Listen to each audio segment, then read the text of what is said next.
Hi, everyone. I'm Whitney Webb, and an independent investigative journalist and editor of Unlimited Hangout at unlimitedhangout.com. Welcome to a panel called Interrogating Cold War 2.0, brought to you by Unlimited Hangout and Off Guardian. Today's panel will focus on the growing East-West divide, its implications for the economic future of the world, its impact on globalism, and how it relates to the ongoing dramatic socioeconomic policy shifts that are often collectively referred to as the Great Reset. In addition, we will be exploring the role of the West in the current rise of China and Russia, whether Russia and China are exercising a more moral foreign policy than their counterparts in NATO, and whether we should pick a side of this dichotomy. And without further ado, here are our panelists for today. We have Patrick Wood. Patrick is a financial analyst, writer, and speaker, as well as the author of Technocracy Rising, the Trojan Horse of Global Transformation. And he's also co-author of Trilaterals over Washington with Anthony Sutton about the Trilateral Commission. He is also the editor-in-chief of the website technocracy.news. Next, we have Iain Davis. Iain is an independent investigative journalist, blogger, and author from Portsmouth in the United Kingdom. He is a contributor to UK Column and also Unlimited Hangout. His work is often featured by Off Guardian, The Corbett Report, and Zero Hedge, among others. He also has his own website, In This Together, which you can find at in-this-together.com. We have Kit Knightley. Kit is a UK-based independent journalist, and he is editor of Off Guardian, which you can find at off-guardian.org. And last but not least, we have Catherine Austin Fitz. Catherine is the president of Solari Inc., which publishes the Solari Report at solari.com. And she is also a managing member of Solari Investment Advisory Services. Prior to Solari, she held top positions at the Wall Street Investment Bank, Dillon Read & Co., and was also Assistant Secretary of Housing and the Federal Housing Commissioner for the Department of Housing and Urban Development. So welcome, everyone. Nice to have you here. Good to be here. Hi. Always fun. All right, so let's start with a question on the East-West divide. What do you all see as the nature of the East-West divide? Is it ideological, political, a mix of the two, or merely superficial? Why don't we start with you, Catherine, since you are next to me on the fifth. So from an investment position, if you look at the world from a central investment position, it looks to me the people who have been financing the West are the same as are financing the East.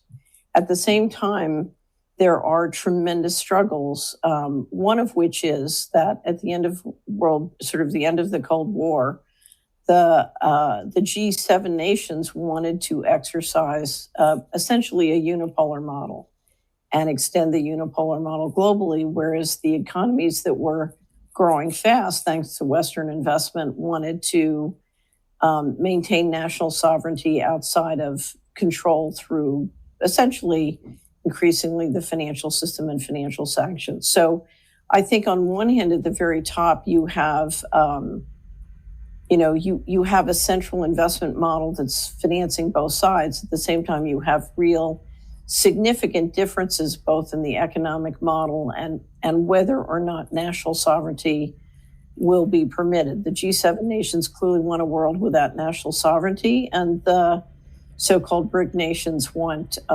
significantly more national sovereignty, and the way they want to run that national sovereignty is more with government entities than with banks and corporations. So there are very significant differences as well. All right, anyone else want to add to that, or any takers? Iain? Any thoughts on the question or what Catherine said about the nature of the East-West divide?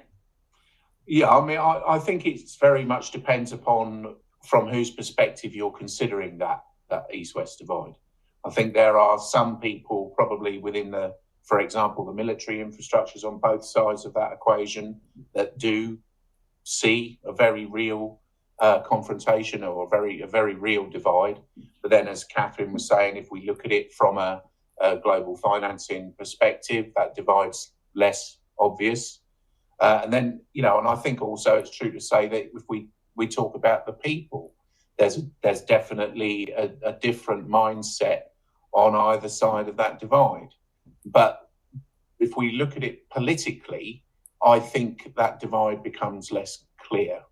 I think that there is. I agree with Catherine that there's this idea of a unipolar model versus a multipolar model, for want of a better expression.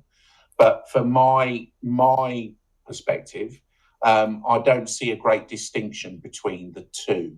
I think national sovereignty is a mechanism by which governments, certainly if you're looking at Russia and China, is a way of kind of introducing their population to a new kind of governance, which I believe is technocracy, in both Russia and China. And I think, we might go on to discuss why.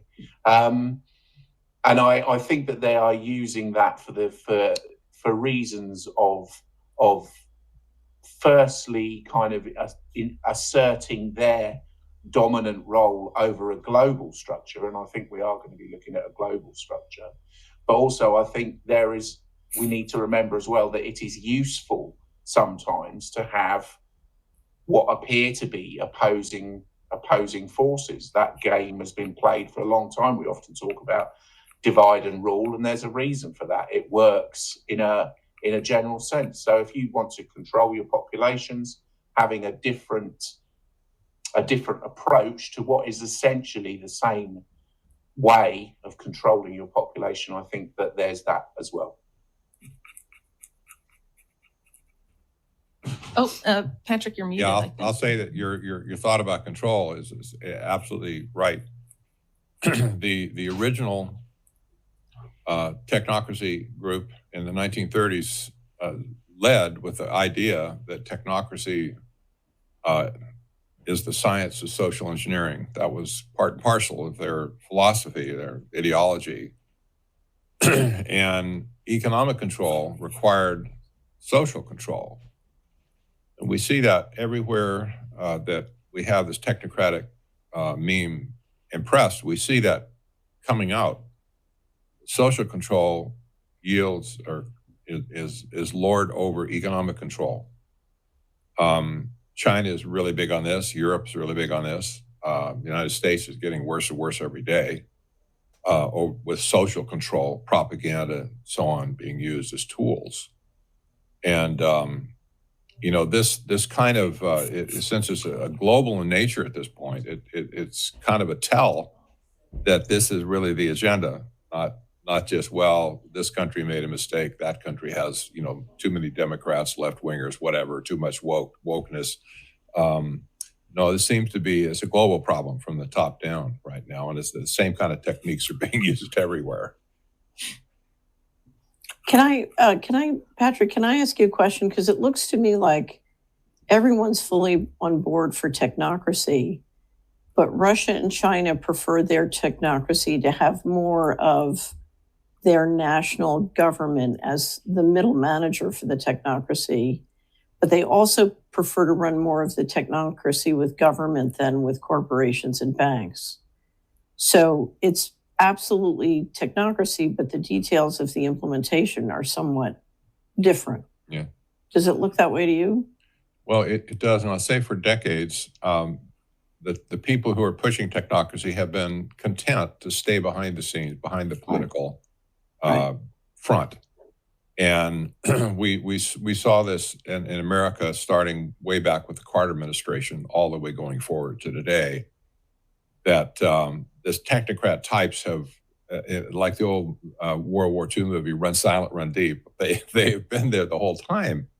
They have been executing their strategy the whole time. And they've been, in many cases, they've been using the government to do it. A good example of that, I think, is the takeover of the American government by members of the Trilateral Commission during the Carter administration. You had at one time 30% of the membership of the American side of the Trilateral Commission in top positions, like cabinet positions in Carter's administration. And they said back then, we're not political. We're not interested in political takeover. It sure looked that way. And we made that charge, but we finally started to figure out after 20 years went by what really happened.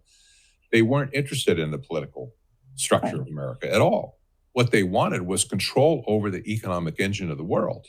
Right. And they got that through appointing presidents of the World Bank, for instance, which 6 out of 9 were members of the Trilateral Commission.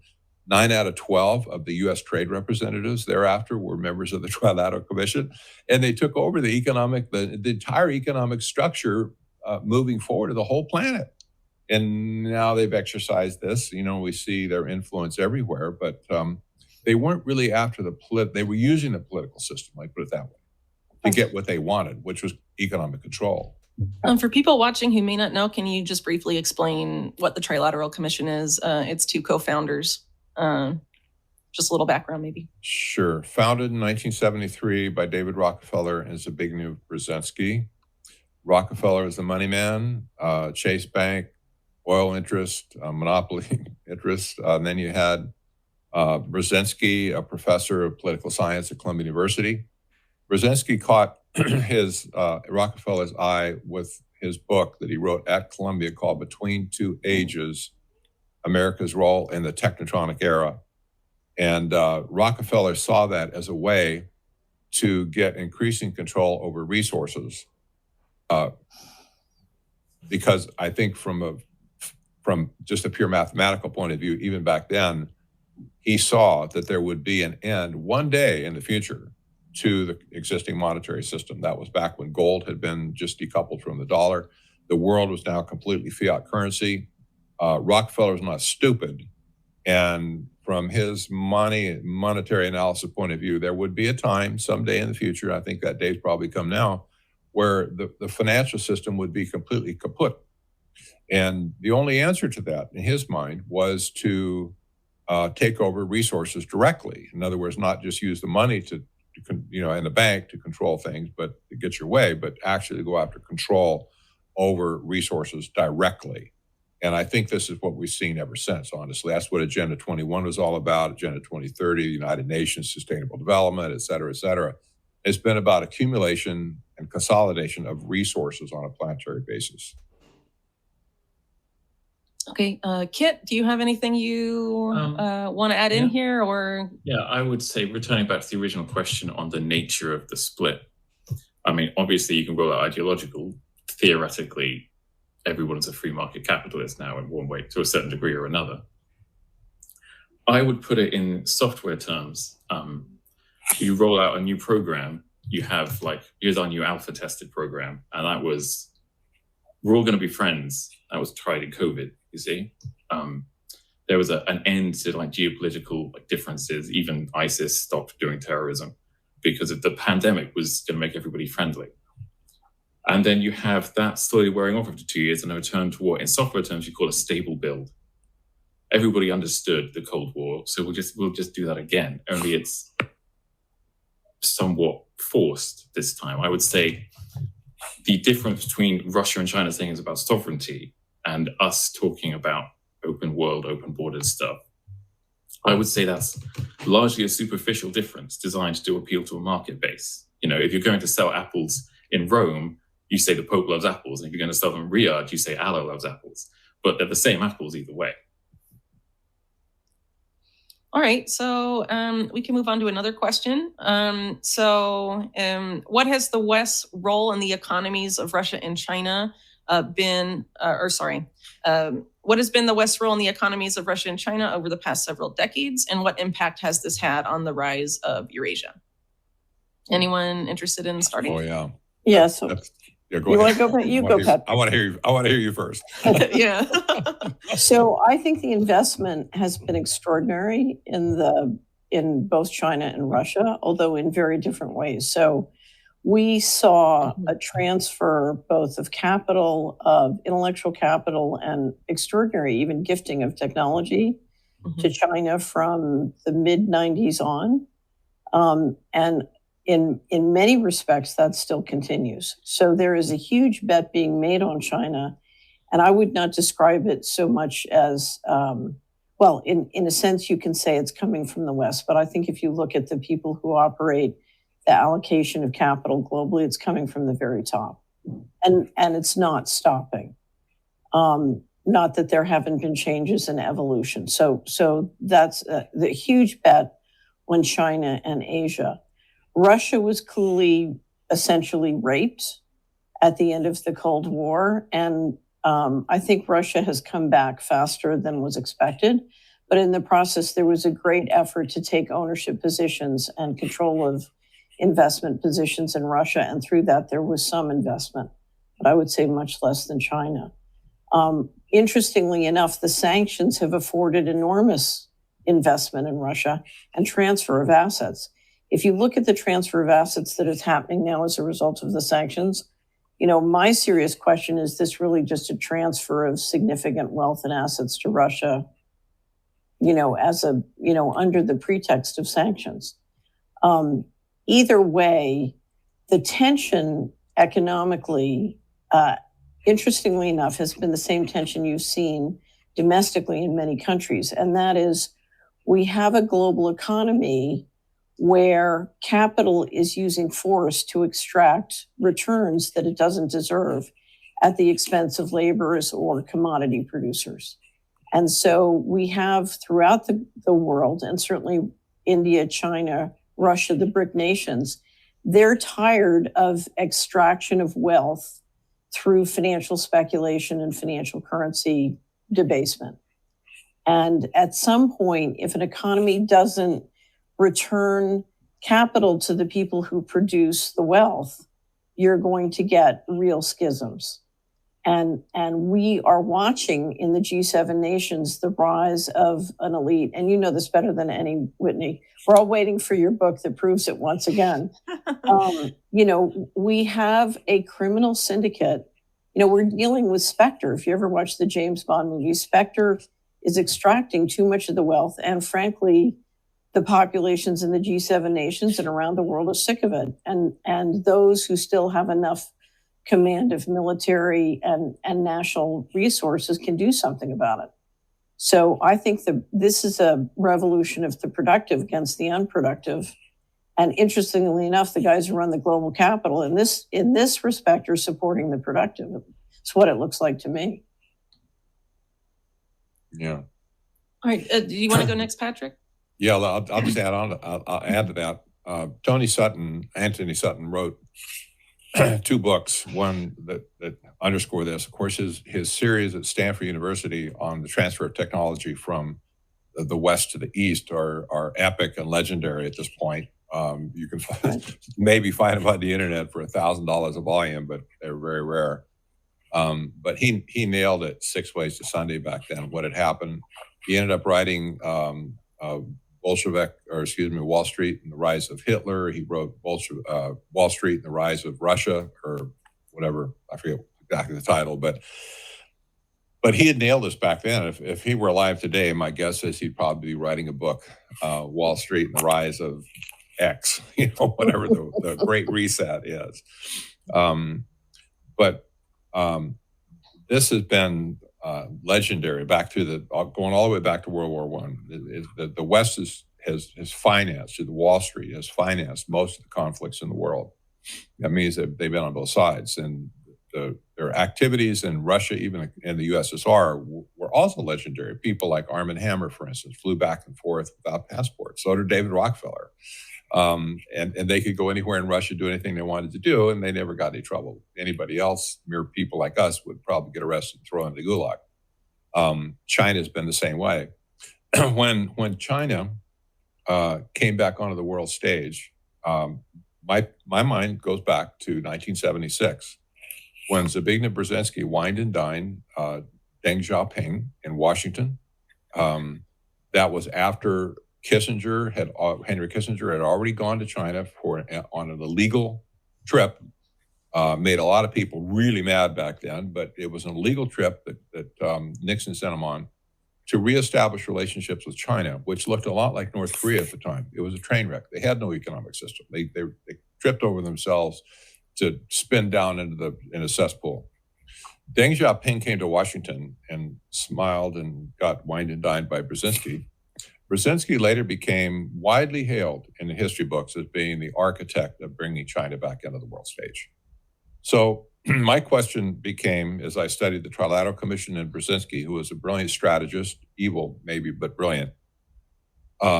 When China came onto the world stage, did Brzezinski and crew teach them free market economics and capitalism, or did they teach them the principles of technocracy? I think the evidence now, looking backwards, clearly says they were taught the elements of technocracy, not free market economics. We see that expressed even to the point where Time magazine wrote a major article in I think around 2000 that said point blank, China's a technocracy now, and they gave reasons for it in context to the original technocracy movement back in the 1930s. So by the insiders, this has been recognized that China became a technocracy. But what we found out to confirm that, it was a fact we found out back then, but it meant something more to me later. By the time Brzezinski was talking to Deng Xiaoping in Washington, the largest private engineering company in the world, Bechtel Engineering, which is based in the Bay Area, San Francisco area, was chaired by a guy named Caspar Weinberger. Caspar Weinberger was one of those founding members of the Trilateral Commission. Very influential globally because it was the largest engineering company, private engineering company, maybe one of the largest engineering companies, period, in the world. By the time Deng Xiaoping had come to Washington, Bechtel Engineering had already completed 18 major infrastructure projects in China, all illegal. In other words, it was illegal to do business with China back in that day. But they were private, and so they just, sail their own ship over there with their equipment to go do it. They just went and did it. 18 major infrastructure projects. You say, well, what's that? That means, okay, they're connecting roads, they're building dams, or power plants and stuff like that, to get ready for the economic boom that was going to take place in China. They engineered this from the get-go. Yeah. And the money that flowed into China initially was mostly connected with the Trilateral Commission, group of companies that were represented in the Trilateral Commission, at the expense of other companies in America that would gladly have done business, but they were frozen out because they weren't part of the club. We documented this now. So, you look back at this whole thing and say, well, how did China get to where it is today? Wall Street, people in the Trilateral Commission, those companies, whatever, that went over and did business. They opened up China. China never had the capacity to do any of that stuff. They didn't know how to build a dam. They couldn't build roads or anything else, bridges and stuff that companies like Bechtel probably looked like a bunch of magicians to these people at the time. So I look back at this, I see the same kind of construction taking place in China that took place in communist Russia at one point in time by the West, by Western money. They actually enabled those institutions to stay in business for as long as they did. And even when they died, they were still in control because they were like the run silent, run deep type of a submarine. They said, we still got control. Whatever happens to your political system, we're still in charge of everything. And here we are today, birds of a feather flock together. So you see people in Silicon Valley, they love China. They absolutely love China because there's technocrats in China, there's technocrats in Silicon Valley say, hey, we're brothers, man. We're across the sea, but we're all brothers here. And they can look at a lot of people in Europe and say the same thing. We're all brothers. We can get along. But the political establishment, they look down their nose at it. They say, phooey, we don't care about the political establishment. We're doing the real work here.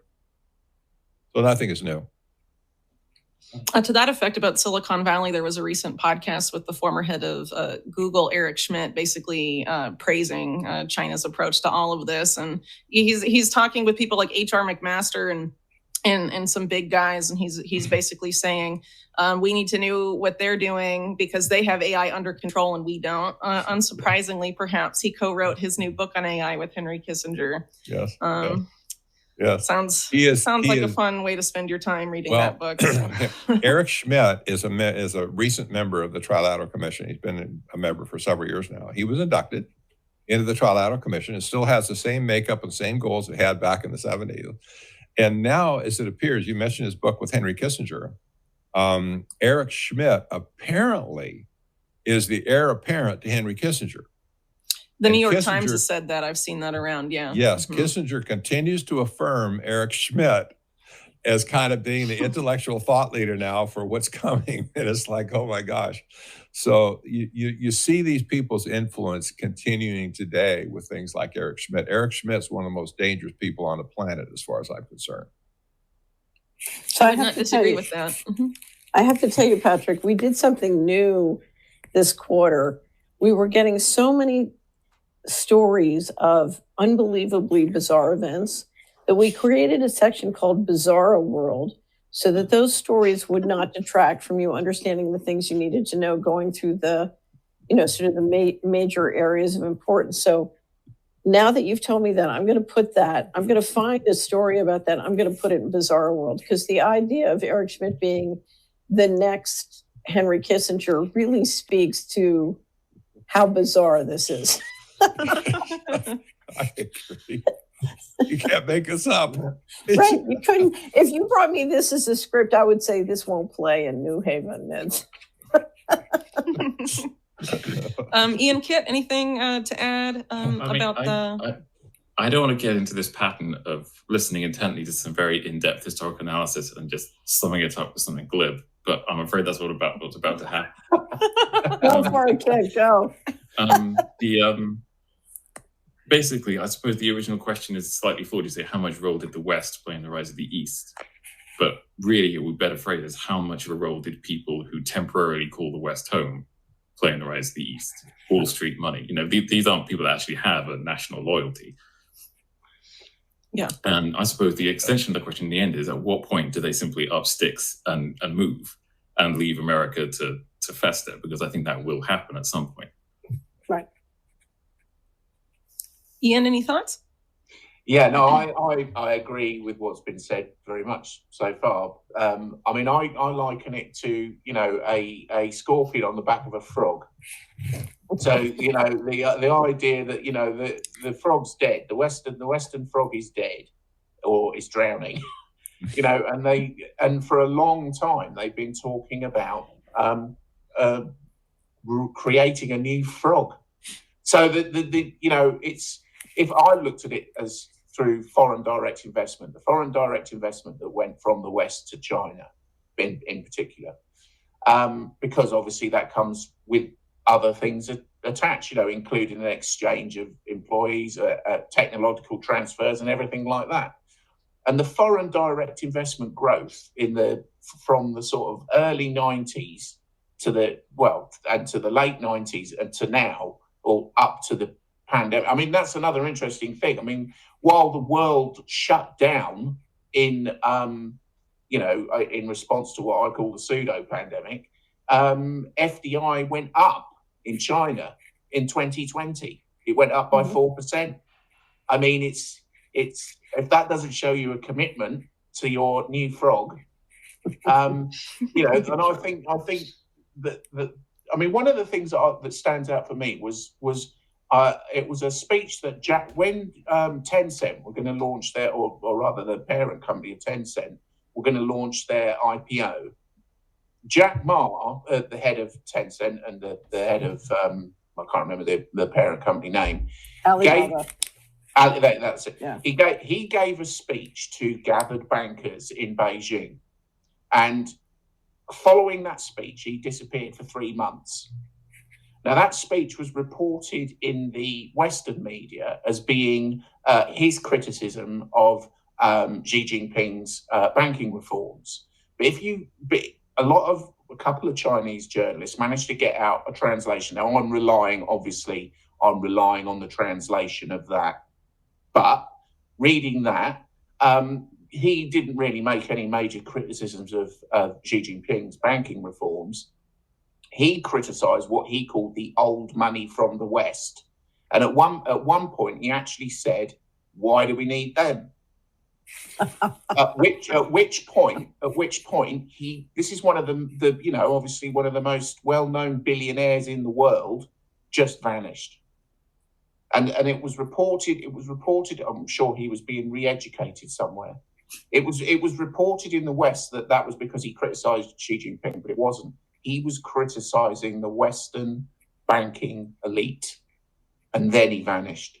So it seems clear to me that's, if we look at FDI, that the West has built up China. Now, less so, obviously, they took a different tack, as Catherine said, in Russia.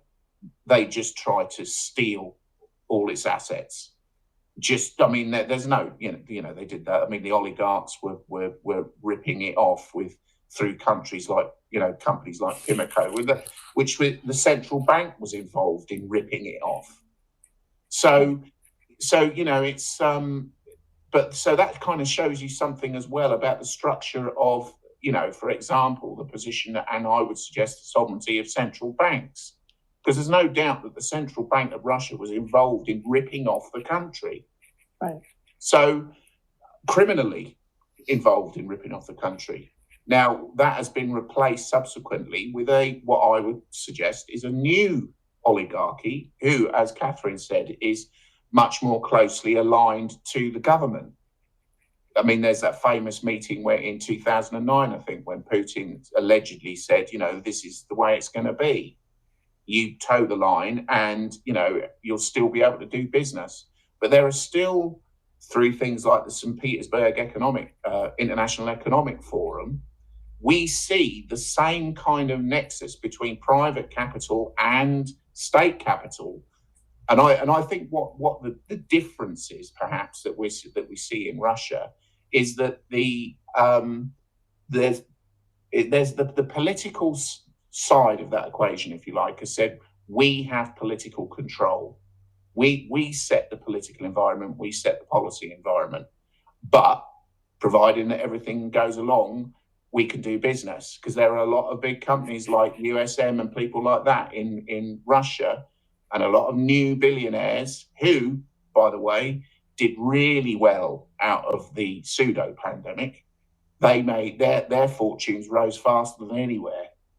So there is this same kind of thing, which I would call the public-private partnership, that, and in one sense, I would suggest in Russia, that has reached its zenith.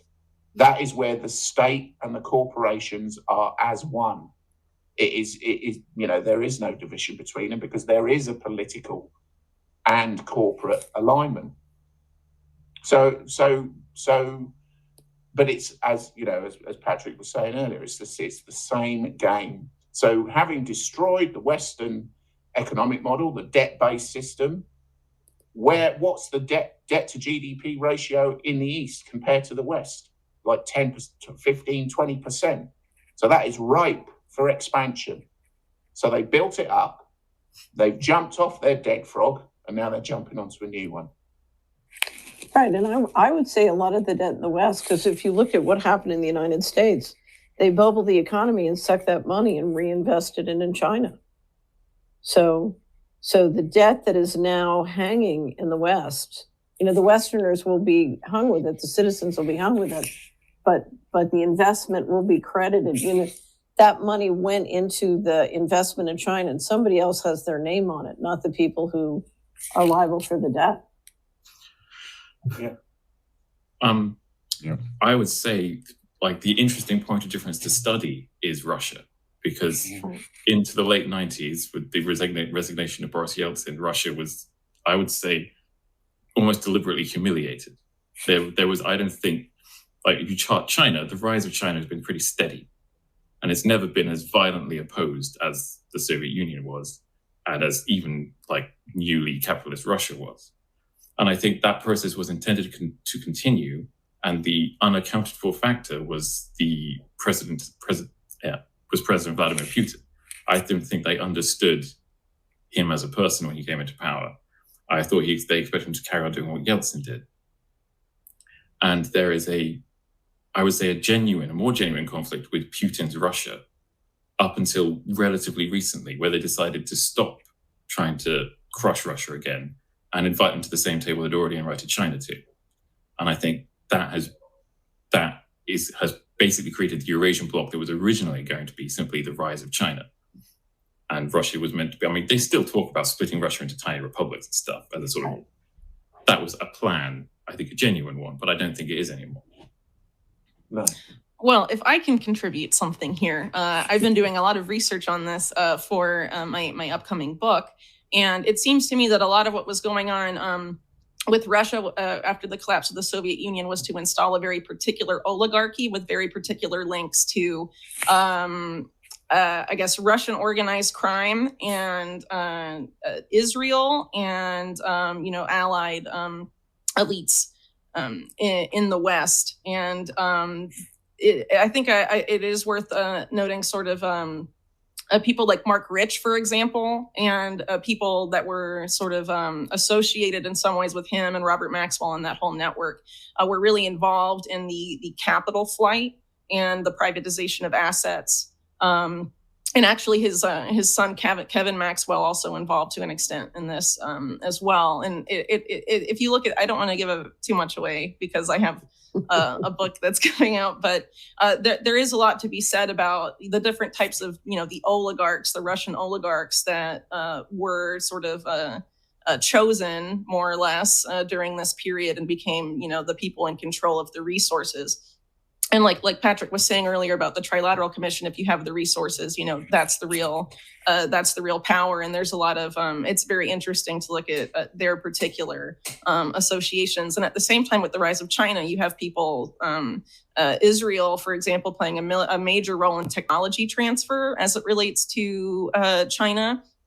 For example, the CIA director in 1993 telling Congress that Israel had been doing this for over a decade, military technology that was had been given to them by the West, but was sort of supposed to be blocked by the West from being given to China. Israel was covertly doing this for a very long time, and it got a lot more extensive through the Clinton administration, which is the Clinton administration's involvement in that is truly mind-boggling for people that are familiar. But one of the early people that was involved, Israel's role in passing this technology to China began in 1979. Intimately involved there is one of the richest men in Israel named Saul Eisenberg, who had a very close relationship with Israeli intelligence and also a rather cozy relationship with Robert Maxwell. And if you look at Robert Maxwell's career, as I've had to do for this book, technology transfer to the former Soviet Union and also, through his successors to China, in a sense, is really mind-boggling to a significant degree. So that's all I really sort of wanted to add there, is that Israel has played a major role in that, but it's not necessarily overtly the government. It's some of these networks that tend to be transnational in scope and involving people that are sort of in this web of organized crime intelligence that I cover extensively in my upcoming book. But I don't want to, I'm supposed to be hosting this, so. Can I ask a question? Mm-hmm. The BRICS have their 2022 summit right now, so as we're meeting, they're meeting. And they're talking about putting together a new reserve currency together. Now, they were working on that in 2019 before the G7 bankers voted the going direct reset. And the reset kind of threw that in the hopper while the world, did the COVID, whatever that was. So they're now back at the table looking at doing a 5 currency basket. And they're doing it after a period since the sanctions started where the Russian ruble is significantly outperforming the US dollar. And the US dollar index is up and performing very well, but the ruble is performing even better. So I'm very curious what the other members of the panel think about what's going to happen with that and where they think it's going to go. Do they think it will be successful? What does it mean? Okay. Well, we can move to that. I was going to talk or ask first about Ukraine and then segue from sanctions to, let's go to that. Yeah, let's go to Ukraine. Let's go to Ukraine. Well, make sure to bring that up once we get there, if that's okay. Yep. Alrighty. So, turning to the situation in Ukraine, why did this war come about, and for what purpose? I'll start with Iain there, since you did a pretty in-depth series on it, though you don't have to give an in-depth answer if you don't wish to. No, I haven't got a clue. That's the answer. Okay. I mean, clearly there are genuine military concerns for that Russia can say, yeah. Particularly the expansionism, NATO expansionism, and particularly I think they've overplayed, and I think Putin has very much and the Russian clique that he represents have very much overplayed the Nazi element in Ukraine, although they certainly have got the government at a disadvantage. And that's due to going back to something I think it was Kit mentioned earlier, going all the way back to the post-war period where, the CIA and MI6 were working with the Banderites to destabilize, the Ukrainian Soviet Republic. So, it was, so that has definitely been a concern for Russia. If you've got, a political, and obviously there was the 2014 coup, which was a coup. I mean, it was a CIA-backed coup. I mean, there's no two ways about that.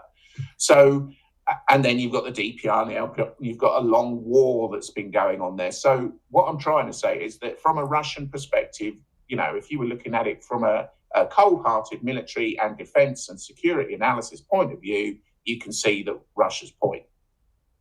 However, it is set within this massive thing that we are talking about now, this global transition of power. Now, that global transition of power has been talked about at length for decades. You could go back all the way back to the 1970s to see people talking about it. We can, even looking at things like George Soros gave that interview to the Financial Times saying China will be the engine of the world, the economic engine of the world. I mean, now we're seeing things like, recently Russia has overtaken Saudi Arabia as China's main oil supplier. Prior to it, we saw Russia and China, Putin and Xi Jinping's joint statement about how there would be no limit to their cooperation. So although this is why I'm saying I don't know, because although there are genuine military reasons why you might say, yeah, I can understand why Russia had to act, it just fits so perfectly with the plans that have been long laid, and also the fact that, the sanctions themselves are delivering everything that the quote unquote, the Great Reset is all about. So it's difficult. I haven't put my finger on it yet, is the answer. But I mean, I think that it's a complex issue. Yeah, well, it definitely is complex. That's for sure. I would actually go a little bit further than that and say, I'm not sure there are military reasons to justify it. There are political statements that claim to justify it, but strategically, it doesn't actually make any sense. If you're worried about NATO expansionism, this is almost literally the worst thing they could possibly have done. They've already driven Finland and maybe Sweden into reconsidering joining NATO. And these are places that just need an excuse. Even if they're successful in getting all the way to Kiev and cutting Ukraine in half and keeping the bit with the Russians in, which is apparently what their plan is, Ukraine still exists. It's just smaller and will definitely join NATO because you just got rid of all the people who didn't want to. All the people that wanted to keep Ukraine out of NATO will now be in Russia, and Ukraine will just be a smaller country that will definitely join NATO. So I'm not sure strategically it makes any sense. I mean, the humanitarian war claim to protect people of Donbass also doesn't really make much sense, because if they were going to do that, they could have done it 8 years ago. Mm-hmm. So I think the question mark here really is what changed to the Russian way of thinking about this and why? Because it was not at all beneficial to them to invade Ukraine for a long time. If you look at the results, what you've done is you've dramatically shifted energy to the east, right? And you have dramatically weakened Europe and the euro, which is the number one competitor to the dollar for reserve currency status. That's what you've achieved. And you've put the G8 now, or the BRICS, in a position where they can do a new serious reserve currency. And you've bestowed, through the sanctions, enormous assets. Corporate assets have just been basically taken by the Russians thanks to your actions. So I would say, if you look at what the West is doing with the sanctions and with this situation, they are significantly increasing the power and wealth of the East. Yes, I think you're onto something. They have the perfect excuse. They've tried every which way to jam their populations. They've tried health crisis, they've tried climate change, but this is now working. Yeah. I would agree, but I'm not sure how much that could be relied upon to be the result of. They can't know exactly what sanctions the EU and the US will put on them or how. And talking about the sanctions is interesting because the sanctions have had an almost suicidal effect, especially on Europe. Europe has fared worse from their own sanctions than Russia has in some ways, and I don't think they could have predicted that from the outset. Yeah. Oh, I do. I think if you look at the G7 leadership, I mean, the people who are really running the capital allocation, I think there's no way Russia could be doing what they're doing successfully without support from the West. Yeah. It's not possible. So, but I do think the people who allocate capital globally knew that this would advantage manufacturing and production in the East and disadvantage and permit the radical lowering of the economic footprint of the population in the G7. They could not know that. Yeah, I feel like we're talking past each other slightly. I'm saying that Russia wouldn't possibly have launched that particular operation without a certain amount of foreknowledge of cooperation with regards to how the economic situation will play out. Yeah. Right. I think. Sorry, Patrick, you go. Oh, well, I was just going to say that I look at this like how the circus people spin plates on a stick. And, they try and get, one on their nose, one on their hand, and whatever, shoulder, and, wait. And everybody's amazed because eventually one plate goes flying off. If you look at the plates that are spinning right now, because of the war, you have an energy crisis all of a sudden. This is huge globally. It is not just in there, it's globally.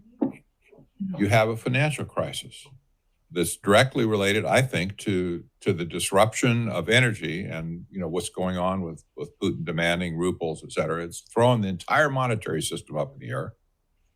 Then you have the agricultural crisis, which is global. It's not local, even though Ukraine is going to have probably one of the worst harvests it's had in decades. It's not going to be able to feed Europe like it used to. But all three of these plates that are spinning right now are near and dear to the technocracy's heart, near and dear. Mm. And you look at Russia now, how the power has shifted. Russia's the largest exporter of wheat in the world. They've got the food. Russia has the energy, too. And right now it has the balance of power tipping towards it as far as the ruble's concerned, even though I think we all probably agree that the paper currencies of the world are all going to go up at the same time when they finally blow. They're all going to burn. Not just this one or that one being higher or lower or whatever. They're all going to burn in the end. And they're going to have to do something digital. That's what the Great Reset predicts anyway, after the Great Reset is reset. Mm. But you look at all the plates spinning right now, and I'm still kind of, scratching my head over how this is all going to settle. And is one of these plates going to fall off and crack on the ground? Or are they going to try and spin some more plates at the same time? But right now, those three issues are huge on a global basis. They're affecting the entire planet. And you scratch your head and wonder, okay, how can a little thing in Ukraine make all this big ripple across the whole planet? And does this fit into the plans on the Great Reset? And what could be the motive? What could be behind this strategy to take down the world economic system? Because right now it seems to be working. And you think back to the enormity of the whole thing. I remember, well, I wasn't there, but I remember historically that the Ukraine is where the Holodomor took place, at the hands of Russia. Mm-hmm. They went and they stole the means of production from the farmers, and the farmers, millions and millions of them, starved to death in 1 year because they took away the means of production, the harvesters, the planters, the tractors, the fuel, the seed. They stole it all. And the whole swath of society just died on the spot. You say, wow, these people are ruthless, whoever they are. They can be ruthless. And you say, well, is something ruthless going on right now? And is Ukraine really just a prop for all these other things taking place right now? And I can't fully answer that question. But I do know, of course, that the U.S. was horribly involved in Ukraine for a number of years, a seedbed of corruption, as far as I'm concerned. If Hunter Biden wants to play there all the time, there's something wrong going on. It's just, he's the scum of business dealings.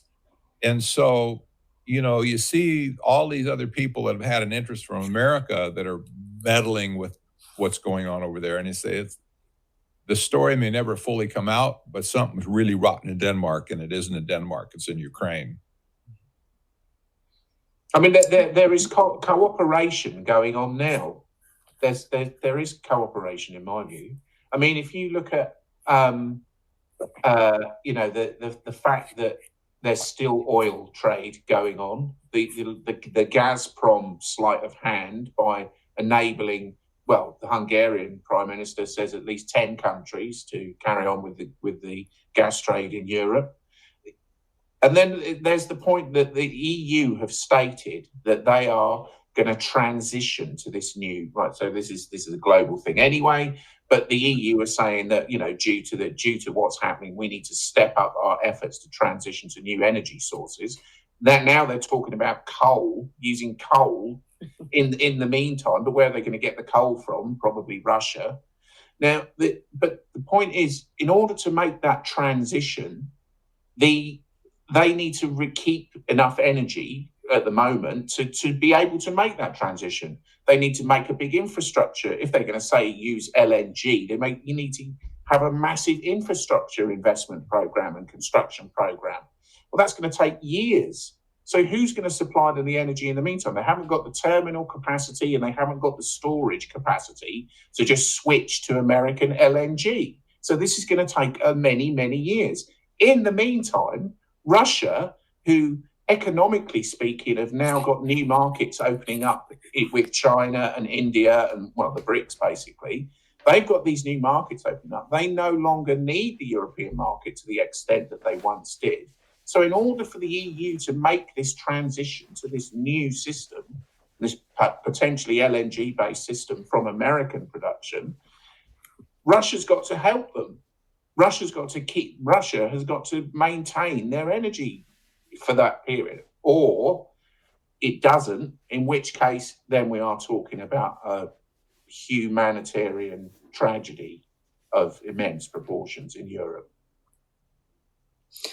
Well, I think it's interesting, too, that a lot of the places in the West that have been greatly impacted by this have been the countries that have had in larger resistance, I guess you could say, to the designs of their government as it relates to the Great Reset. So what better way to get those portions of the populace under control than to have them desperate, hungry, cold, in the upcoming winter. I think if they, blame it all on a convenient boogeyman, they'll have a much more compliant population that won't be asking questions like, is this good for us or anything like that? They'll just want to have food in their bellies and things like that. At least I think maybe the central, the elite, the central planners, whatever, that are sort of looking at all of this may see opportunities, at least in certain parts of the West, for a squeeze of that nature to sort of force compliance as they introduce, socioeconomic changes that are massive in scope and would normally, under normal circumstances with full bellies and heated homes, they may not happen.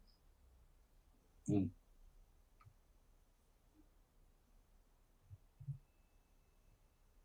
And okay, Yeah. so We did one. I was just adding that as a possibility, but we can so I think we already sort of went over the next question, which is about the main impacts of the war and its effects on the West versus Eurasia. I think it's pretty clear to most people at this point that it's obviously been a much bigger boon. I would like to add just one last thing to that. It's Sure.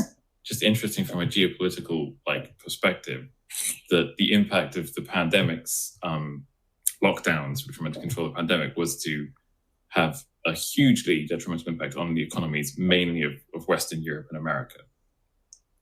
And then the impact of the war was to do almost exactly the same thing. I just think you have to have an awful lot of faith in coincidence to simply dismiss that. Yeah. Mm-hmm. Yeah. You remember when when Klaus Schwab said that the pandemic represents a rare but narrow window of opportunity to reflect, reimagine, and reset our world. A bold statement. He has an overactive imagination, I'm sure. But that was, I don't know, that was a couple of years ago, I think, when he really said that. And I did a presentation in which I made up a slide on ways to destroy capitalism, because I figured that's what the goal is here, is to destroy capitalism. So I just kind of brainstormed with myself. And I thought, if you want to destroy capitalism from his point of view, what would you do? And here are the I wrote down 9 things just off the top of my head. Number 1 was withdraw energy. Number 2 is withdraw resources. Number 3 is corrupt the supply chain. Number 4 is withdraw labor. Number 5 is withdraw financing and capital, which has certainly been done. Next is limit consumption, like through inflation now, whatever. Limit innovation, that is, new ideas and stuff. Create cataclysmic event. Yeah, well, maybe, I don't know, maybe that's Ukraine. And then the last one, which is really important, is create malinvestment or disinvestment. And I know, Catherine, I know you can address this, but anytime money is diverted into places where it doesn't belong, all hell breaks loose. That's what's happened in the past. And that's what's happening right now. And what's very interesting, one of the things we're seeing is malinvestment as a way to take the people who would normally protect society and get them off on a tangent and engaged. So you pump and dump this, you pump and dump that, and you literally drag them off into a rabbit hole. And it's been a brilliant marketing plan. They've been able to pump and dump some of the most potentially difficult people who could really stop them from doing what they're doing. And so they've done a masterful job of controlling the opposition and with financial incentives. And it's huge. I've never seen malinvestment like this before. Yeah, I haven't either. I agree. Right. Totally. There's, in addition to the currency question, there's another question I'm dying to ask Whitney. Can I do that? Yeah, of course. I don't want to interrupt your flow. No, so everyone here has a really powerful role in what I would describe as new media. And one of the things I've thought a lot about is the fact that the populations in the G7 country have grown up in a world where the narratives are oversimplistic, and increasingly fake. So they have all these false frameworks and these false maps, and it's kind of a dumbed down official narrative. If you leave that world and you go to China, you go to Russia, you enter into a world that is much more dealing with complexity. And the way Dr. Farrell used to always talk about it, he said in America, the music has the drum beat, it's got 1 track. In Europe, you're listening to Vivaldi, it has 24 tracks. But the G7 populations have been in this oversimplistic narrative and really aren't prepared to deal with the complexity of the real world. And yet each one of you has a significant role in the media helping them make that migration. So I'm curious what you think about how the G7 populations are going to leave, the Minnie and Mickey behind and go into the real world. There's a lot of different ways that can play out, and I don't think it's going to be the same for everyone, because I think there's different segments of the population of each country that are going to react differently.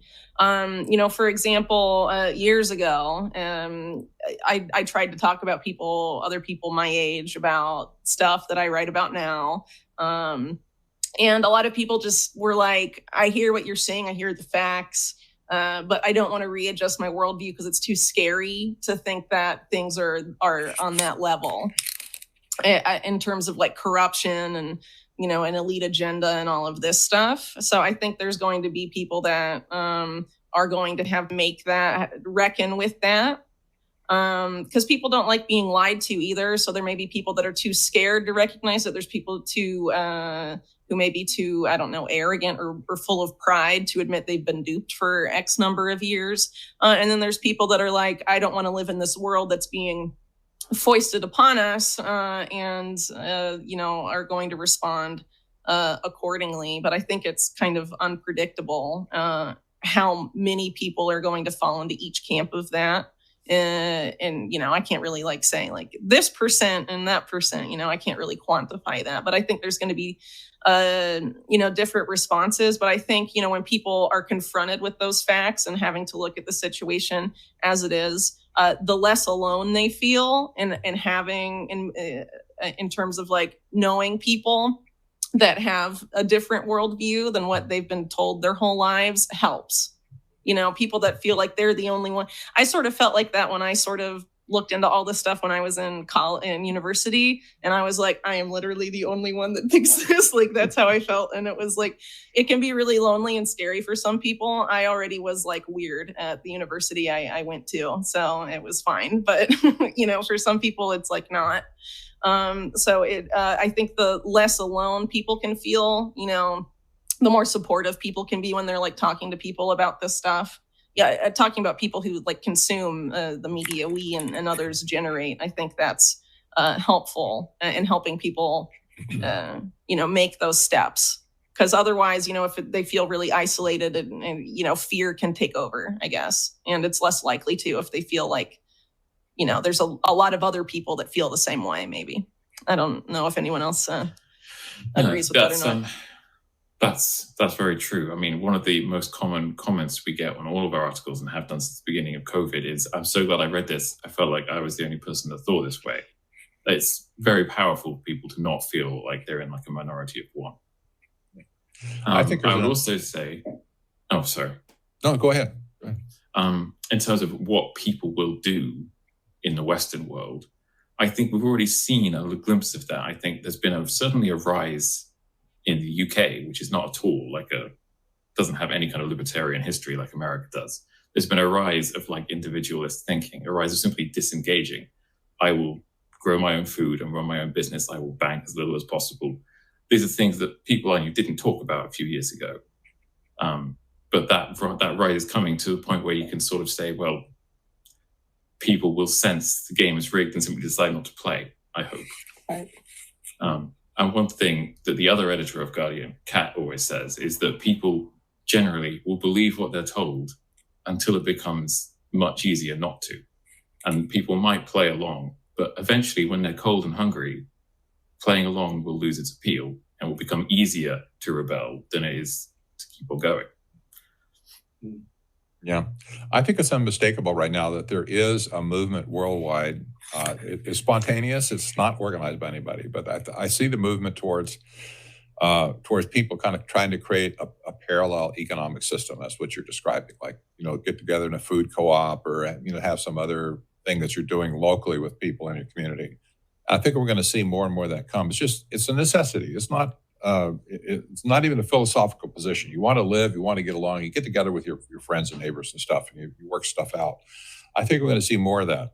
When I was researching and studying the first implications of Agenda 21 and the Biodiversity Convention, just looking at the implications if they actually did what they said they were going to do to curtail all the things, economic activity, like getting rid of cars and going back to walking communities, that sort of thing. Where would that take us economically? Well, what we came up with, and I don't know if it's true today, but what I came up with back then was it would put us back somewhere around 1850 in terms of economic convenience. That was not really a good time in the world. I mean, people survived, they lived, they had lives, and a lot of them died younger than they die today, but people did get along. But nobody today would really think that would be a good lifestyle to go back to.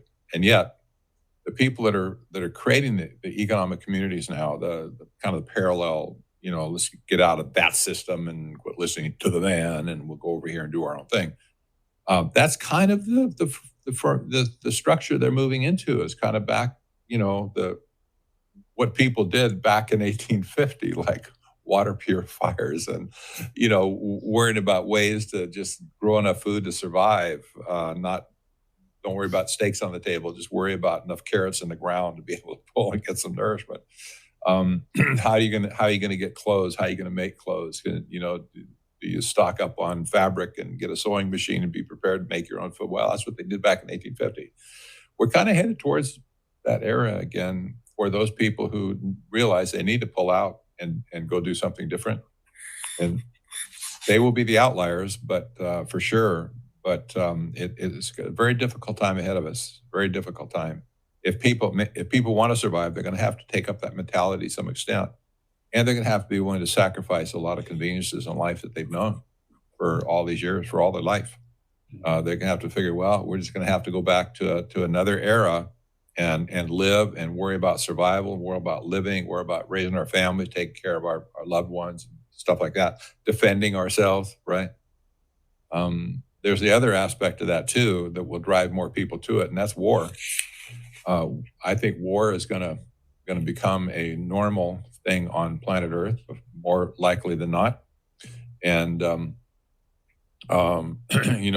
old saying, where goods don't flow, soldiers will, is still true today. I think that's part of what we see in Ukraine right now. When goods don't flow, all hell's going to break loose. And this is kind of going on all over the planet right now. Stuff isn't flowing. So likely, people are going to get very angry before this is done. Why isn't there seed in that ground over there? That farm has been operating for 50 years. Why aren't there crops growing in that? People can get really ticked off.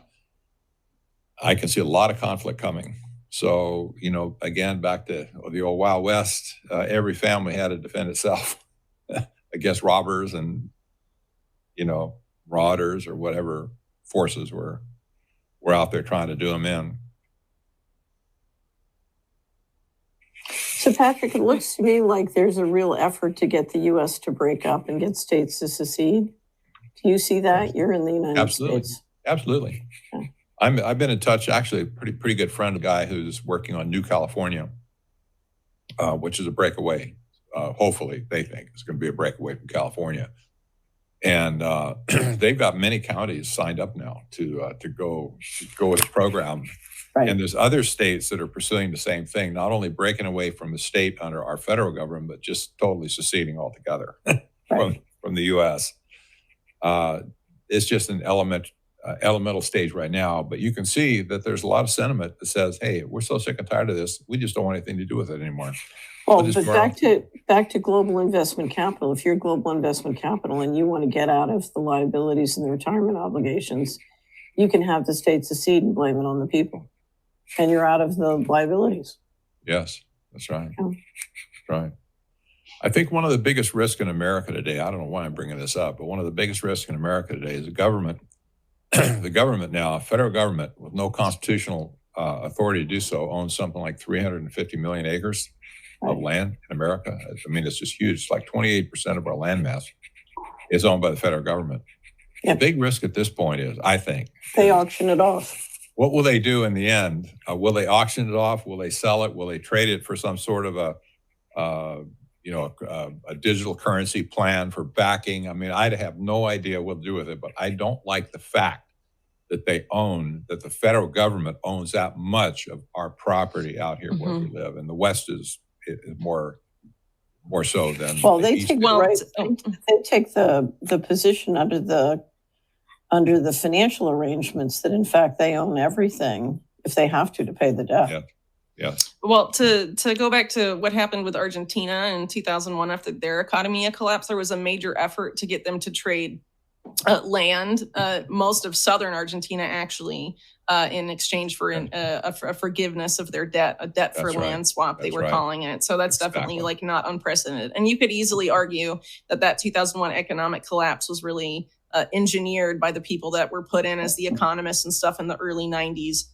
And throughout Argentina in that whole decade that preceded it, it was kind of like an engineered collapse, right? And if you look at this as an engineered demolition of the U.S. economy or the Western economy in general, it's definitely a very definite possibility that something like that could happen. Who would it go to? I guess that's a big question. I'm to assert. I don't know, Patrick, if you got our latest taxation wrap up. I think I sent it to both you and Whitney. But I'm looking to assert a common law right of offset of 21 trillion against the central banks. Yeah. Think of it as a land protection. Yeah. Yeah. Wow. Well, they've Well, you stolen. know- I mean, they were depository. They're legally liable. They've stolen $21 trillion that we can prove and document. Yeah. I So, know. so Incredible. so the bankers can't necessarily grab all the land. No, they can't. But you know, the debt for land swaps were done. The land ended up in the control of the United Nations, mostly through the Right. World Bank and through the BIS. The land, the control of the land, the management of the land, we'll put it that way, ended up in the hands of the United Nations, and they passed it out to some NGOs and stuff in some cases to manage the land. But the countries where the land existed didn't get the right to do anything on it. They lost all their development rights, all their mining, mineral, everything else rights for the land. And often the land that was taken was the best land they had to offer. No wonder they were mad at us for so many years. You know, we just absolutely. Well, I say we. These banksters and the global banksters and stuff absolutely raped these countries, just pillaged and plundered. And it's no wonder they got mad. But now we're in the same position because if 28% of our country all of a sudden goes to the United Nations, and you say, well, okay, if resource grabbing was the plan in the first place, gee, how'd that work out? They just grabbed a third of our country, and now it's not ours anymore, and they're going to use it for whatever. But part of the sequestering of resources is just somebody, you mentioned Spectre along the way. I'm an old James Bond fan, of course. You remember Goldfinger? Right. Goldfinger, everybody thought in the plot he's going to rob Fort Knox and take all the gold. That would have been a great plan, right? But you'd have to have a lot of trucks to get the gold out. You learn then, no, that's not the idea. He bought up all the free market gold that was out there he could get his hands on. And he was going to blow up an atomic device inside of Fort Knox, so irradiate the gold so that nobody would touch it for the next 500 years. That would make him filthy, stinking rich, and he'd control the world. Well, this is exactly what's going on when the United Nations takes millions and millions of acres of prime resource acres and takes them offline where nobody could touch them. All of a sudden, the remaining resources that are out there go through the roof. Right. I think what you're talking about. Sorry. Yeah, well, they don't have to control the whole thing. That's all I'm saying. When they take something out of production, the stuff that remains in their control all of a sudden is worth everything, and that's where people are getting their resources from. Probably right. So if you own the synthetic food companies and you take down the agriculture and the ranching. Yeah, I was about to say that under the guise of climate change, it's very likely that a lot of land, not just in the U.S., but really in any number of countries, is going to be taken out of agricultural use because of concerns about carbon footprints. They're already doing that in the U.S. They're having the conservation fund paying farmers not to farm and let their land go wild again. Exactly. Apparently for the environment. Exactly. So I am proud to announce that the EU has accepted both yachts and corporate jets from all of these requirements. Yeah, funny how that works, huh? Let's all band together and buy a private jet. What do you say? There you go. All right. Any other thoughts before we conclude about the East-West dichotomy? The last question I had, I don't know if you all want to have like any concluding thoughts related to it, but the last question I had was whether the East-West dichotomy is we must pick a side, whether it's entirely false or somewhere in the middle. Maybe we could briefly discuss that before closing out. I would say, this is just a point of principle, I don't pick a side, like left or right, east or west. I don't see any benefit in pledging allegiance to anything like without some kind of reservation of judgment. I just think that's sound policy. Yeah. Okay. Well, I think it's fair to say that over the course of this discussion, we've described that dichotomy as existing at some levels, but overall it's mostly transnational in scope, right? So it's hard to make a dichotomy out of something that's ultimately driven by transnational interests that don't, exist, just, extend to the east and to the west, not just one or the other. Fair enough? Yeah. Yeah. Yeah. Okay. So I would say that, we basically, if you ask the average human being anywhere on this planet, if they want to invade another country, they want to steal another country's resources, they want to harm their neighbour, the vast majority, absent the kind of influence that are put on them by, other people. But most people just want to live a good life. They want to raise their families. They just want to be, and most people, I think, are decent. So if we're going to take a side, I think we should just take the side of each other. And we should just put aside the fact that there are massive global corporations and financial institutions and political, institutions that want to divide us. So the answer to respond to that is that we shouldn't be divided, and we shouldn't go around blaming other people for our problems. We have to take responsibility for them. Yeah, perfect. That's exactly right.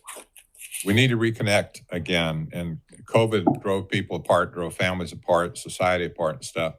If there was ever a time that we needed to get back in touch with each other and literally face to face, touching, hugging, whatever, dealing with real people. If there's any encouragement to this, I remember when the lights went out in New York City. I wasn't there, but I remember reading about it. It was years ago, and everything went down in New York City. And people outside of New York City says, "Oh my gosh, it's going to be the end of New York City. There's going to be anarchy, chaos, killing. It's just going to be a dystopian movie like Blade Runner or something." But the interesting thing that happened, the lights went out, but all of a sudden at night there was no air conditioning, nothing. People came out in the streets. They had no other place to go. They were just hot in their apartment. They walked out in the streets and they said, "Gee, there's other people here." And all of a sudden they started hugging each other. They started talking with each other and helping each other and taking care of each other. And there was one of the biggest love fest America's ever seen. And then unfortunately the lights came back on and they all went back to where they started. But it emphasizes what you're talking about. This part, possibly one of the best things that could happen in some cities would be if the lights go out, people go out in the street and say, "Gee, I have neighbors. Who's that guy down the street? I've never met him. What's he all about?" We need to get back in touch with each other again. In small groups, maybe large groups, but at least in small groups and stuff. And that is so important, especially in America. That's one reason I'm really just pushing free Citizens for Free Speech in America right now as a nonprofit organization, trying to do just that, to get people connected again. And you remember the Ron Paul revolution? I know you remember, Catherine. You guys from Great Britain probably won't, but the Ron Paul revolution years ago when he ran for president was fueled and almost successful by the concept of meetups. And meetups were held all over the country spontaneously. Young people said, "Hey, let's meet in the park." 25, 30 people would show up. Sometimes 100 would show up. "Hey, bring a picnic or something, come to the park. We're just going to talk about stuff." And people would just spontaneously show up all over the country. And they were laughing and they were drinking and they were hugging and, they're having changing stories. And it was a lightning rod for his campaign. And the concept of meetups would have the same effect today if people started getting together again. Just even if it's just informally, it could transform a lot of what's taking place today. You just cannot ignore people. When real people meet other real people, that's when the activism really takes root and really starts to be meaningful in a local community, and then it percolates up from there. Yeah. So I would just add, I agree with everything that's been said, but what I see, and I see it happening in every country, is a division between those who want to embrace a future which I would describe as inhuman, and those who want to embrace a human culture. Yes. And exactly. the divide, you can't describe the divide as right or left or this country versus that country.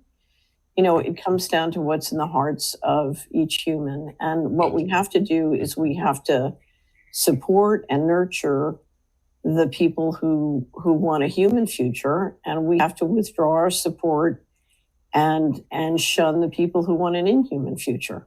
Yes. And unfortunately, a small group of people who are dedicated to an inhuman future have gotten way too much control of the global financial system, and we're going to have to grapple with that. But ultimately, I've always believed they're going to lose because they are so out of alignment with the fundamental laws of science, nature, and even economics. So Mhm. I just think we have to, in every way possible, embrace the human. And I have to say, it's always fun to get together with a group of people who do that all the time and get to meet some of you or get to talk to some of you. So I've really enjoyed this. Well, that's a really great point, Catherine, because I think, well, I haven't been as involved with the stuff I normally do because I have a huge book project, but I have seen just a huge uptick in news stories that are like insanely promoting the inhuman, promoting Right. you will have virtual children, Tamagotchi children, no more actual children for you. Can I take my favorite yesterday? I don't know. Sure. The British among us probably saw this, but they had a long list of all the adverse events from the injections and attributed them to masturbation. It was in the Daily Mail. I don't know if you guys saw it. It was hysterical. It was the funniest thing I ever seen. They've had a list of them that are pretty funny, like making your bed too strenuously, sitting up too quickly. There's like I forget who, someone's been compiling a list of. Now it's of all just, of them. of course, now it's just spontaneous adult death syndrome. Yeah. You just drop it. There was a great book written a few years ago by Wesley C. Smith of Discovery Institute. It was called The War on Humans. Right. And it was very good, I thought, at the time, because it very succinctly described the war on humans and consequently humanity and civilization. But this war, this is what we're kind of discussing here. There is a war going on, and it's not just in a general war like in the Ukraine or whatever. It's a war against humanity, against humans, human nature, human virtue, human dignity. And this is where the real rebellion and resistance needs to take place. I think that's what we just said. Right. All right. So I guess with that, we'll close out. So thank you all for being here and participating. Can you let everyone know? I mentioned your websites at the beginning, but let everyone know where they can find you online. So we'll start with Catherine and just go. Solari.com. The Solari is Solari.com. Kit, where can people you find can you? find Off Guardian, like you said, off-guardian.org, and on Twitter at offguardian0, and I personally on Twitter at kit_nightly. And we have a Telegram channel, which is where you're most likely to get updates. And I never ever remember what the @@ is, but I will send the links. You can to the just show search notes. for Off Guardian on Telegram and it'll come up we'll turn as a up. channel. Yeah. All right, Patrick? Yeah, technocracy.news for me, and possibly citizensforfreespeech.org. We're trying to promote free speech in America, and we learned that's a universal concept, though. Free speech is something in the heart of man everywhere, in every country on the planet. Okay, Iain? It's inthistogether.com. It's -this-together.com. But hopefully I'm moving over to a new domain soon because nobody can remember that one. So I'm moving. Yeah, too many hyphens. Too many hyphens. You went Off Guardian with your hyphens. Yeah, I don't know what that was about. It's a long story.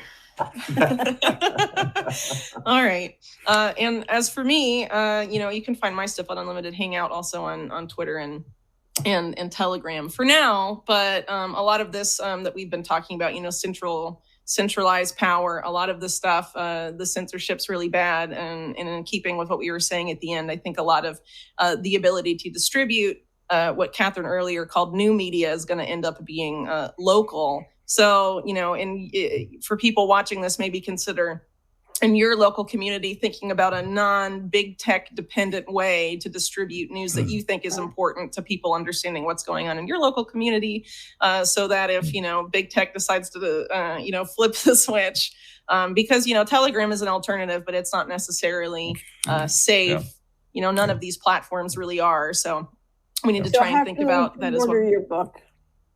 Oh, my book? Oh, well, now that you ask, no, sorry. But you can order it directly from the publisher, which is Trine Day, TRINE, day, you'll get the book more quickly if you order it from them. But it's also available on Amazon and other places where books are sold via pre-order. But there was a delay because of the supply chain. It's not my fault this time.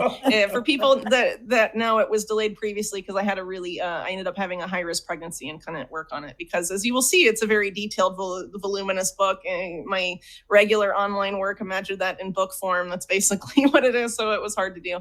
So, but this time it's not my fault. It's their fault now. But, it's all right. It'll be there soon. I know we can pre-order it now, but when is it expected to be released? Do you know? Okay, so now because of the supply chain stuff, it's supposed to be September, like mid-ish September. But review copies to people will be going out before, and I'll be doing interviews about it before then. Yeah, but that'll be that. So you can look for that as well. It's about a lot more than just Jeffrey Epstein. He's sort of my vehicle for exploring a large web of corruption in the U.S. and abroad. How exciting! Anyway, I hate to be a stickler for details, but you never actually said what the book was called. Oh, One Nation Under Blackmail is the title. So Nice, excellent title. Thanks.